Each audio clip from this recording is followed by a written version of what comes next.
नमस्कार. आज जागतिक हवामान दिन. हवामानाच्या विषयी सर्वच जगामध्ये आज चिंतेचा विषय झालेला आहे. हवामान बदल हा सातत्याने होत आहे आणि जागतिक स्तरावरच्या अनेक संघटना त्याविषयी सातत्याने चिंता व्यक्त करीत आहे. आणि त्यानिमित्ताने हवामान म्हणजे काय, हवामान बदल म्हणजे काय, त्याचे काय दुष्परिणाम आहेत, त्याचे परिणाम मानवी जीवनावर काय होतात, त्याचे परिणाम पशुपक्षी वन्यजीवावर काय होतात आणि विविध हवामानाचे जे अँगल्स आहेत याविषयी आज आपण चर्चा करणार आहोत. आज आपल्यासोबत कवयित्री बहिणाबाई चौधरी उत्तर महाराष्ट्र विद्यापीठाच्या पर्यावरणशास्त्र विभागाचे संचालक प्राध्यापक doctor S. R. Thorat sir उपस्थित आहेत. आज आपण हवामानाच्या विषयी, हवामान बदलाविषयी, जागतिक स्तरावरच्या विविध गोष्टींविषयी आपण त्यांच्याशी चर्चा करणार आहोत. सर नमस्कार. नमस्कार. आपण आज इथं आलात याबद्दल आपलं प्रथमतः मी आभार व्यक्त करतो.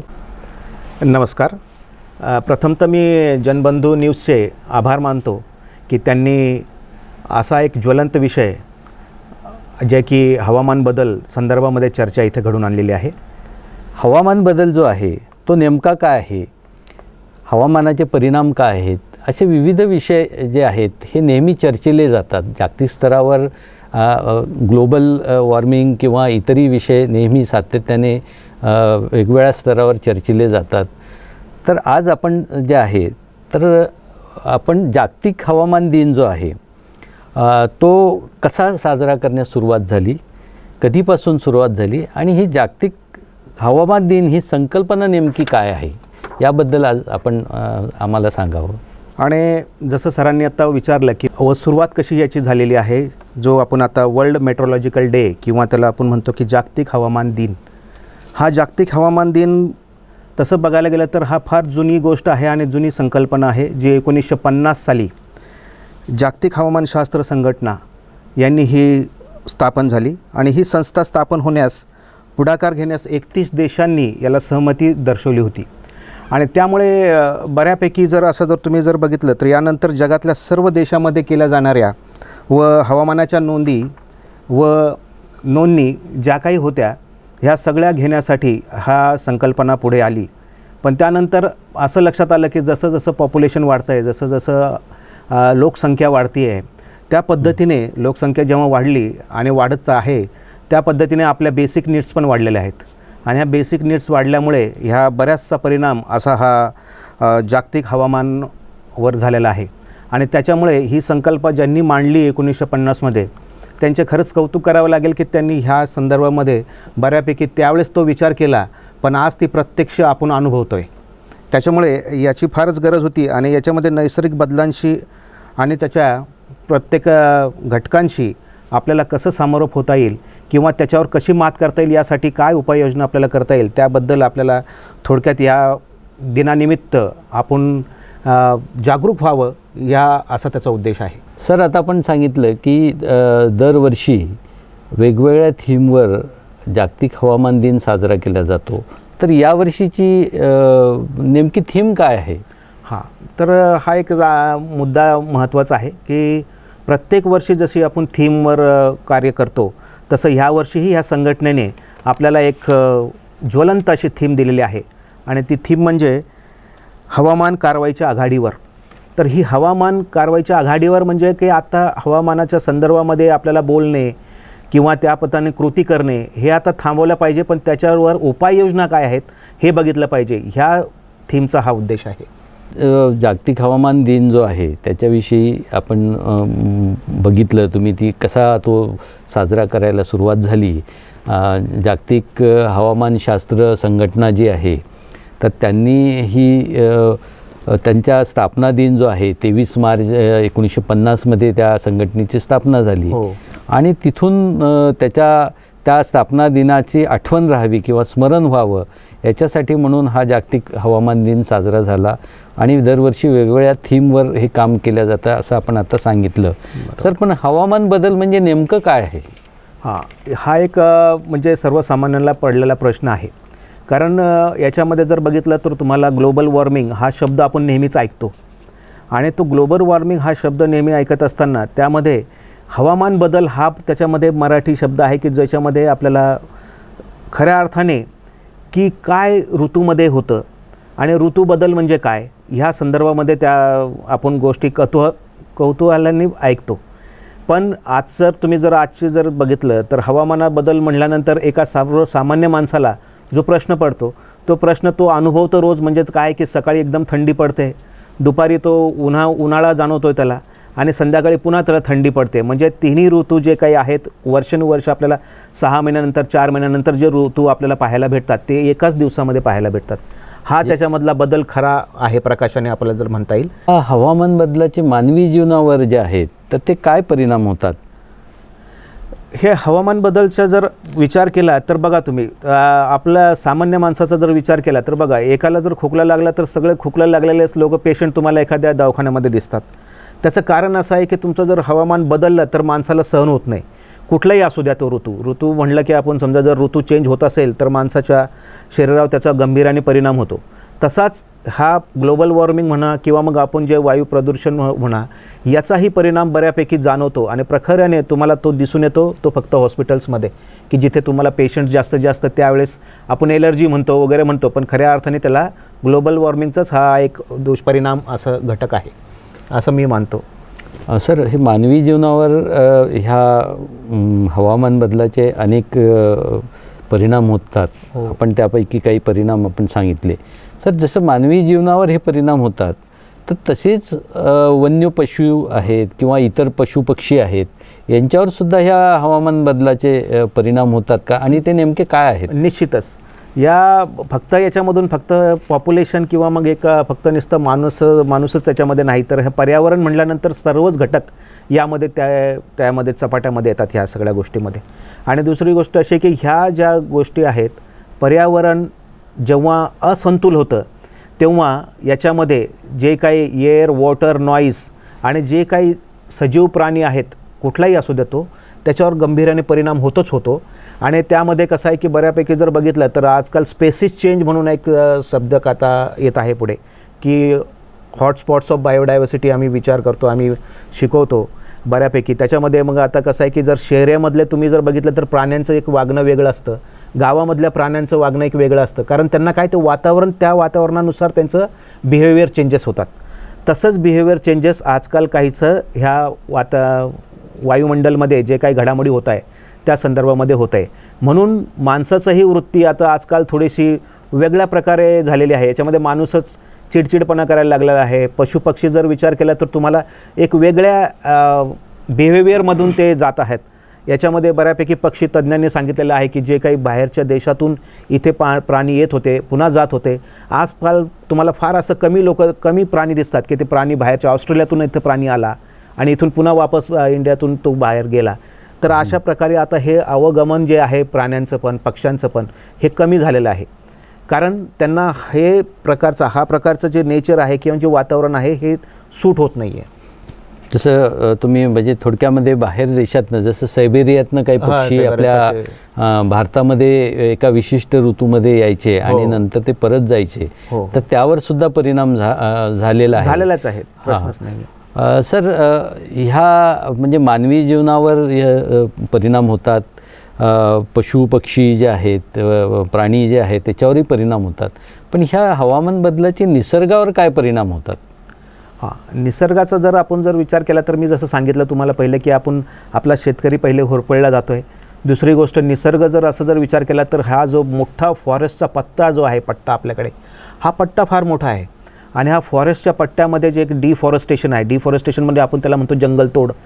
ती जंगलतोड जी मोठ्या प्रमाणात माणूस करत आहे, जी हानी पोहोचत आहे, त्यामुळे सगळ्या निसर्गावर याचा फार मोठा परिणाम होऊन ह्या ग्लोबल वॉर्मिंगला आपल्याला सामोरं जावं लागत आहे. सर, ह्या तुम्ही सांगितलं की आपण म्हणजे जागतिक स्तरावर जे जागतिक तापमान वाढत आहे म्हणजे ग्लोबल वॉर्मिंग याच्यासाठी सगळेजण त्याच्याशी सामना करीत आहे. आणि त्याचे परिणाम जे आहेत तर ते मगाशी तुम्ही सांगितले की निसर्गावर सुद्धा होत आहेत. जसे शेतकरी जो आहे तर शेतीवर होत आहेत, तुम्ही बघितलं असेल की आपण बहुतांशी चर्चा होती की तापमान वाढल्यामुळे समुद्राची पातळी पण वाढल्याची चर्चा नेहमी होते आणि त्यामुळे काही देश जे म्हटल्या जातात की जी बेटं आहेत ती जसं मालदीव वगैरे सारखी जी बेटं आहेत ती सुद्धा पाण्याखाली जाण्याचा संभव भविष्यामध्ये आहे. हो हो. पण सर केवळ हवामान बदल हा भाग तर आहेत, पण हवामान बदल आणि प्रदूषण याचा काही संबंध आहे का सर? हे निश्चितच याचा फार मोठा संबंध आहे. कारण बघा, आपल्याला जो नैसर्गिक जो वारसा लाभलेला आहे तो पूर्ण चक्र जे आहे ते हेल्दी एन्व्हायरमेंट म्हणून आपल्याला लाभलेलं आहे.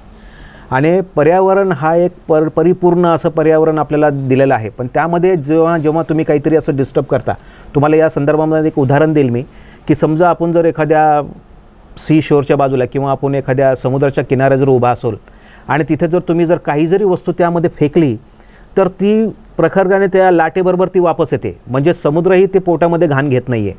तर अशी आपण घाण काय करतो आहे की सगळ्या जमिनीवर आपण फेकतो आहे. एक माणूस म्हणून आपण हे प्रदूषित करतो आहे आणि त्यामुळे काय होतं आहे की ह्या गोष्टीचा परिणाम आपल्याला पुन्हा उपभोगावा लागतं आहे. कारण त्याचं कसं आहे की नेचर हा एक असं आहे की नेचर आपल्याला रिॲक्ट करतं आहे त्याच्यावर. काही दिवस आई आपल्याला उदरात घेते, पण काही दिवसानंतर आई पण असे उद्रेक दाखवते, कारण तिला जर सहन नाही झालं तर तसाच प्रकार हा काही पृथ्वीचा आहे की पृथ्वी ह्या नैसर्गिकरित्या आपल्याला फार सक्षम अशी दिलेली आहे. पण ती सक्षम दिल्यानंतर आपण त्याच्यावर जो उद्रेक केलेला आहे त्या उद्रेकानुसार ती आपल्याला आता रिॲक्ट करणं चालू केलेलं आहे.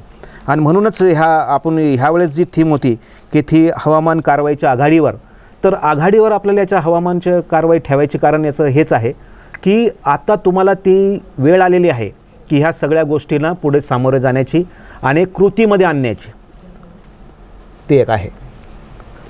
म्हणजे सर हवामानाचा बदल आणि प्रदूषण याचा अतिशय निकटचा संबंध आहे.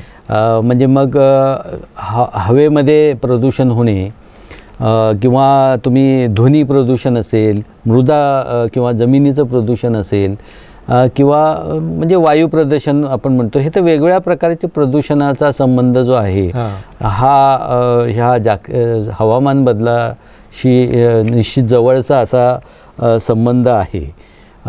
पण सर आता जागतिक स्तरावरचे हे जे हवामान आहे तर ह्या हवामाना बदलामुळे अनेक दुष्परिणाम जगाच्या सगळ्याच घटकांवर होताना दिसत आहे. पण मग हे हवामान बदल जे आहेत ते होऊ नये किंवा नैसर्गिकता जे हवामान आहे जे आपल्या ह्या पृथ्वी तलावरचं नैसर्गिकता असलेलं जे हवामान आहे तर ते जसंच्या तसं राहावं, त्याच्यामध्ये बदल होऊ नये याच्यासाठी काय उपाययोजना ज्या आहेत त्या केल्या पाहिजे असं तुम्हाला वाटतं?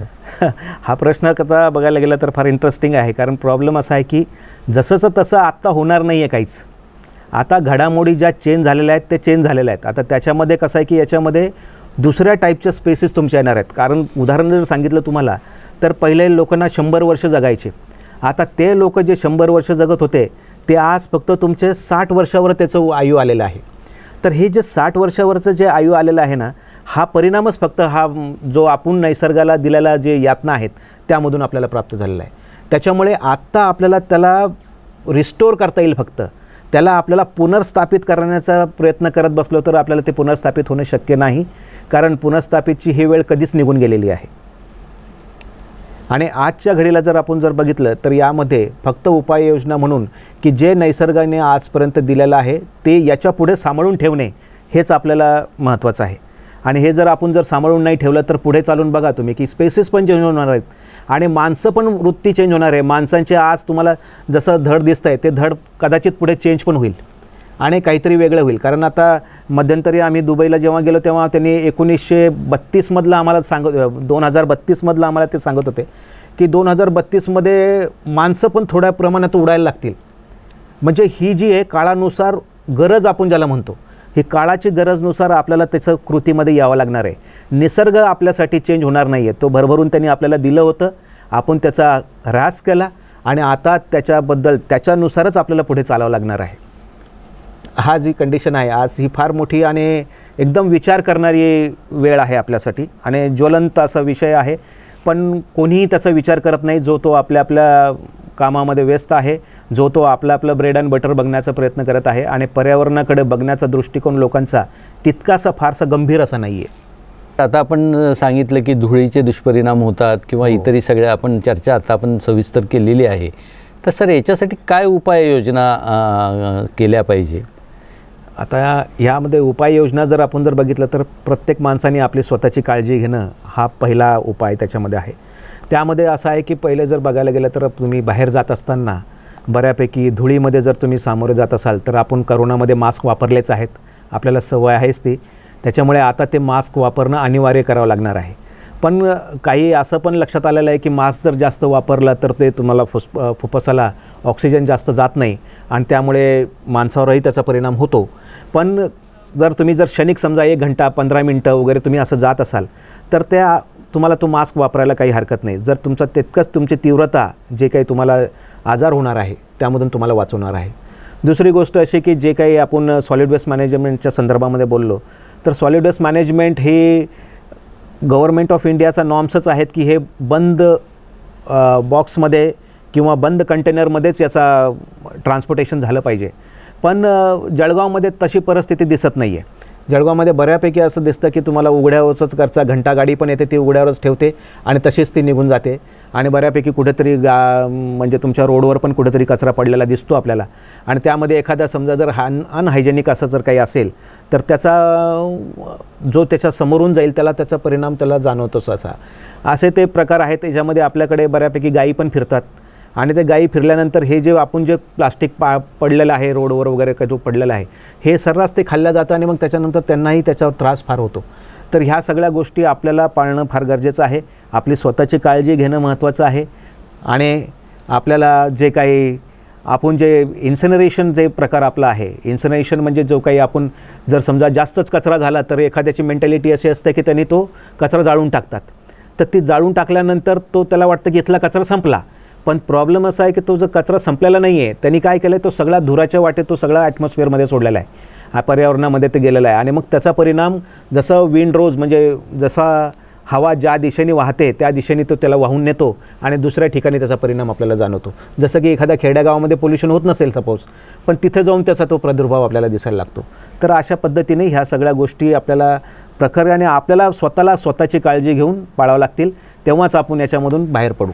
याच्यामध्ये अजून एक प्रकाराने तुम्हाला सांगायचं झालं तर आपण महानगरपालिका पण याच्यावर ॲक्शन घेते की बऱ्यापैकी प्लास्टिक ज्या लोकांकडे प्लास्टिक आढळतं किंवा ज्या काही त्यांनी मायक्रॉनमध्ये ज्या पिशव्या दिलेल्या आहेत या पिशव्या त्याच्या वर जर असेल तर त्या डायरेक्ट कारवाई करून त्यांना बऱ्यापैकी पेनल्टीज लावतात वगैरे करतात.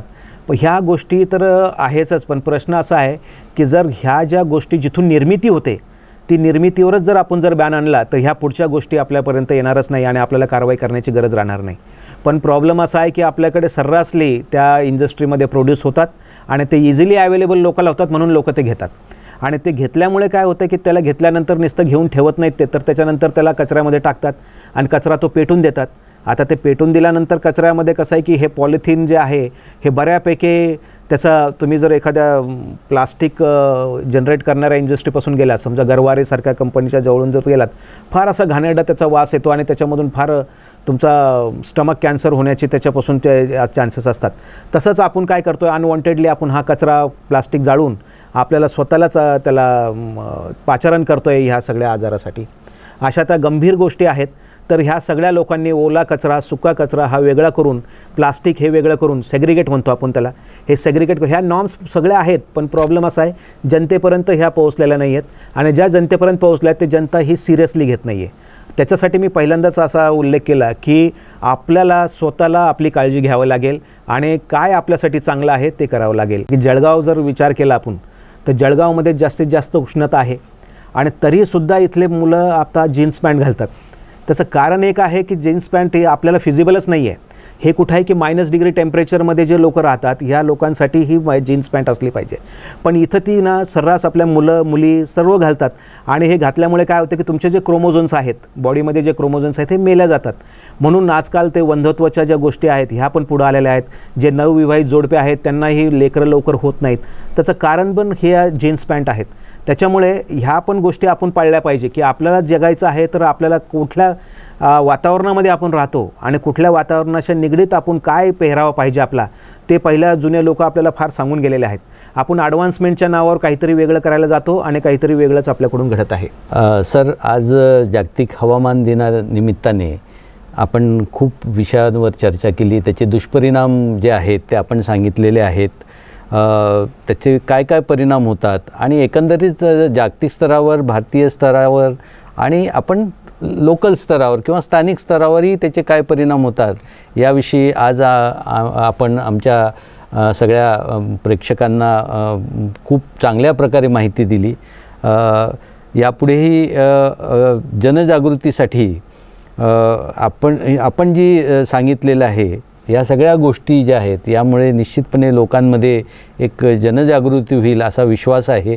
सर, आपण आमच्या जनबंधू चॅनलला वेळ दिला, खूप माहिती आपण सांगितली, याबद्दल मी आपले चॅनलच्या वतीने आभार मानतो. धन्यवाद. धन्यवाद. मी आपलेही सर्वांचे आभार मानतो आणि जनबंधूचे पुन्हा एकदा आभार मानतो.